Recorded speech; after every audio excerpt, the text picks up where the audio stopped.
Morning student.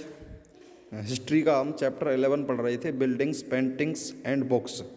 जो इमारतें हैं और चित्र और किताबें कैसे हमारे इतिहास को समझने में मददगार होते हैं। तो पिछला जो चैप्टर था उसमें हमने पढ़ा था मेहरौली में एक स्तंभ है, आयरन पिलर। दिल्ली में मेहरौली में स्थित आयरन पिलर के बारे में पढ़ा था। आज हम पढ़ेंगे buildings in brick and stone, ईंटों और पत्थर की इमारतें। The skill of our craft persons are also apparent in the buildings that have survived as stupas। आज कुछ इमारतें हैं जो स्तूप के रूप में उपस्थित हैं। इन इमारतों से हमारे जो शिल्पकार हैं उनकी कुशलता का पता चलता है। The word stupa means a mound. जो स्तूप का शाब्दिक अर्थ होता है वो होता है टीला।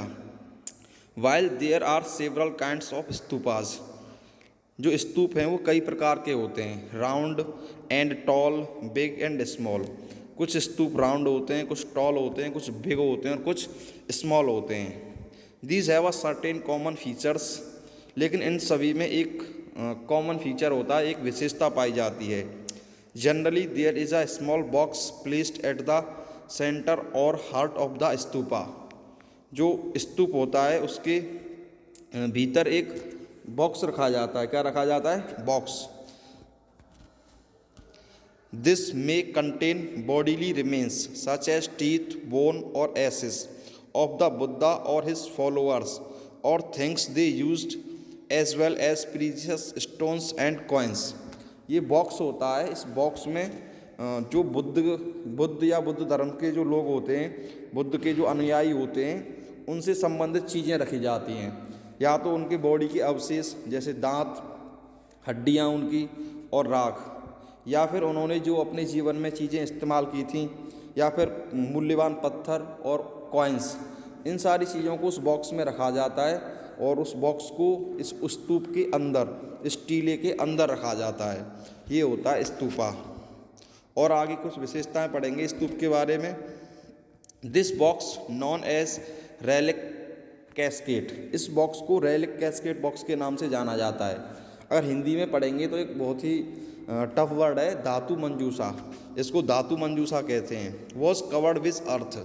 और ये जो सब रख के इसको मिट्टी से ढक दिया जाता है। किससे ढक दिया जाता है? मिट्टी से। Later a layer of mud brick और baked brick was added on top. मतलब प्रारंभ में जब स्तूप बनाई जाती थी तो इसको सिर्फ मिट्टी से ढक दिया जाता था, लेकिन बाद में, लेटर मतलब बाद के कुछ समय में, इसको ईंटों से ढक दिया जाता था। And then the dome like structure was sometimes covered with carved stone slabs.